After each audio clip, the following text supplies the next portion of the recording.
Hello, my name is Jenna and I help people encounter God through mixed media art journaling. In this series, I've decided to go back to basics because my mission is to encourage you not just to watch what I do, but to sit down and try it for yourself, because this could be the beginning of an amazing adventure into deeper faith in God. In this video, we're going to look at supplies. It's really important that you use what you have. I don't want anyone going out and spending loads of money on expensive art materials. What you've got in your cupboard is just fine. Your kids' art supplies are just fine. We're going to have a good old rummage through the recycling and see what we can reuse and recycle. So let's get started. What is the bare minimum of supplies that you need to get started with your art journaling? Well, number one is a nice cup of something hot and tasty to drink. A cup of tea or a cup of coffee is always good. But seriously, first of all, let's think about writing implements. So I'm pretty sure you've all got one of these. This is just a normal pencil, graphite pencil, probably HB, it doesn't say on it. And this is great. You can do scribbles with it. You can do writing with it, which we're going to be doing, some journaling. Fab. If that's all you've got to write with, we're fine. Similarly, I have here a black gel pen, I think it is here, or a black biro. Again, brilliant, a really helpful tool in art journaling. Now, we can stop there with those two basic writing supplies, or if you want to start introducing some colour, you may have some coloured gel pens around that you can use. So these are available really quite cheaply in most kind of craft stores in multitudes of colours, but don't go out and buy them. You really don't need to do that. Great for doodling, writing, just the job. Or a felt tip pen is good too if you want to introduce some colour. So again, if you've got kids, you can go and raid their supplies. I bet you can find all of these in your children's bedrooms.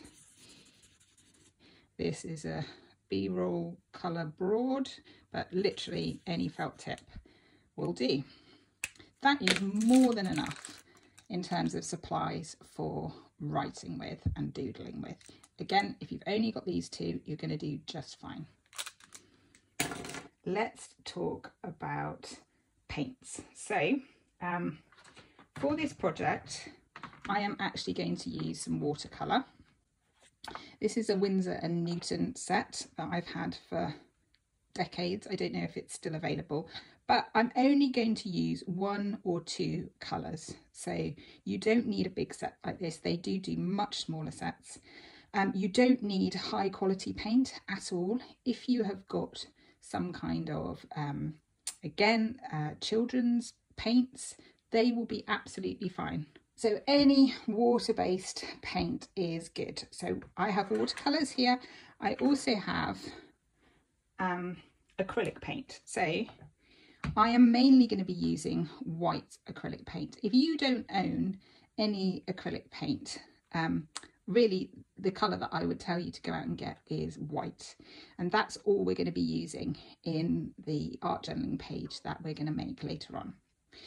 You might own other acrylic paints, maybe something like this, like a little craft paint. If you don't have the watercolours and you do have the acrylic paints, you can use these instead of these. You just need to water them down with plenty of water to make like a nice puddle. And that will be just fine too. But you are going to need some sort of white paint. If you don't own it, one alternative that you could use, do you have some of these lying around, some little paint tester pots? It doesn't have to be white, as long as it's a nice light colour. This is called, they always have funny names, don't they? This is called frosted steel. Or maybe you have a big pot of brilliant white paint that you've used for painting your ceilings with, and you can just decant a little bit of that into a jam jar or something and use that as your, this is basically just acrylic paint, and as long as it's a white or a pale pastel colour, that will do us just fine. Okay, so you don't have to go out and buy this, you certainly don't have to spend a lot of money on a good brand. Any sort of white paint will do. Finally, it's worth mentioning in here is some instant coffee made up really strongly, and you can even use this if you don't want to spend, say you don't own any paints at all, you can use things from your kitchen cupboard like coffee, and that makes a lovely paint. Look, nice neutral warm brown wash. So you can make up a little bit of that and use that as your paint instead of the watercolours if you want to. So make do with what you have. You are also going to need a brush and some water. So I've just got a old jam jar with some water in here. And this brush, as you can see, this is not an expensive artist brush. This again is the kind of thing you would find in a primary school. This is actually really helpful because it means that we're not getting precious thinking that we have to paint and draw beautiful delicate shapes or anything really.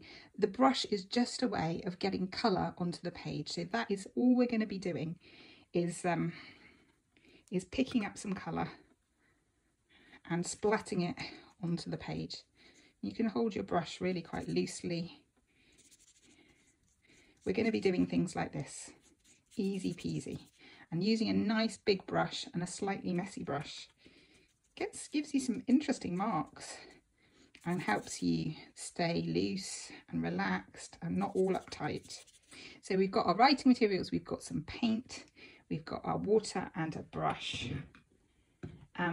A few other ways of getting your paint onto the page that we will be exploring are just things to make marks with.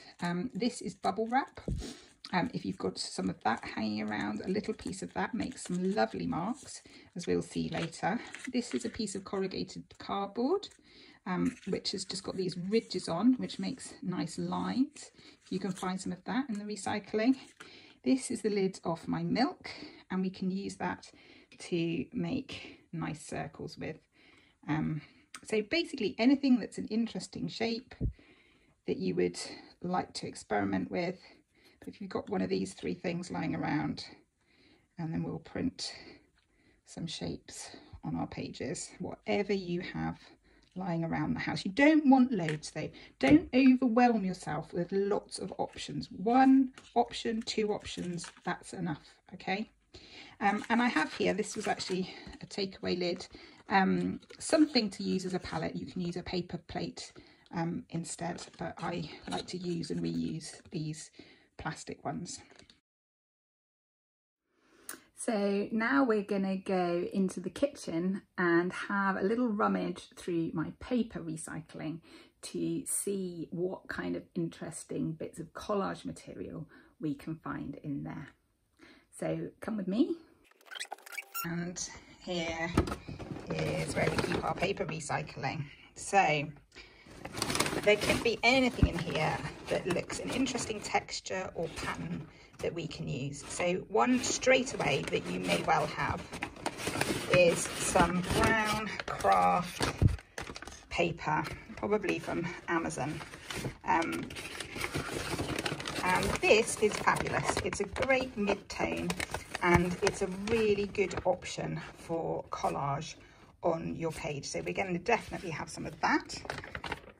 Just put that down there for a minute. What else have we got going on here? Now we've got some magazines. I'm going to talk to you about magazines in a moment. They are definitely useful.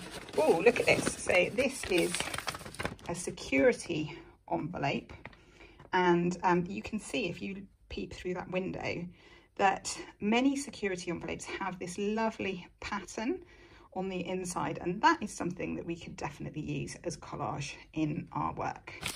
This one's got a blue tone going on, so I'm going to put that in the pile down here to take.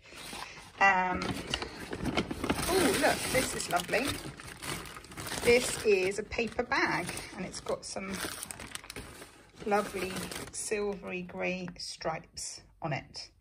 So I think those three, believe it or not, are going to be enough. So there are lots of other places you can look to build up your collage stash. You can use old wrapping paper, wallpaper samples, you can use napkins, you can use marketing materials with nice patterns on. You can make your own collage papers, but we are just keeping it very, very simple. I think in mixed media, because it's mixed and you are naturally going to use more than one type of supply, it can easily get just hugely overwhelming. So one of the ways to cut down that overwhelm is to keep it simple and just go, okay, I'm just going to use these really three simple patterns. So we've got this nice blue. You can also tear them up into manageable sizes. Got this stripy one, and we've got the brown craft paper.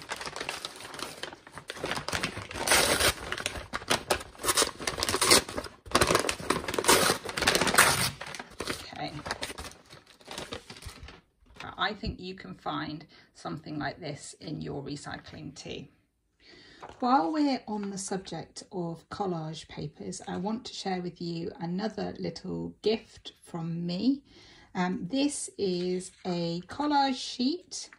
You can download it by going to jennaburn.com/get started. If you go to my website, you can download this and the sheet of affirmations that I talked about in the last video and a few other bits and bobs, which are a starter pack to enable you to get started with art journaling. This I thought was quite useful because it's got a whole mixture of colours on here. So I don't suggest you necessarily use it all in one journaling piece, but you know, if you're going for, say, warm colours on your page, you can just use a bit from this section, or if you've got some lovely blues going on, you can use this one. So I'll be using that for when we actually make our page together. So head over to my website, download it, print out a copy, and have that ready as part of your art journaling kit. The final thing that you're going to need in terms of supplies is a magazine, or something like a magazine. If you have a subscription to a nice glossy magazine, something like Country Living, wonderful. You're going to find loads of really lovely imagery in here. But you don't have to go out and spend a £5 on something like this. You can just look out for things that come through the post. Here's a gardening catalogue that came through the post today. Got beautiful images of flowers in it. So that might be something that we could use.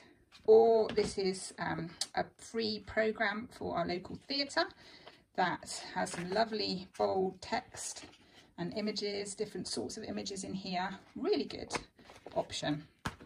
And then this was a free magazine that I picked up at a supermarket, which again has a good selection of images and figures, and we're looking for the text as well.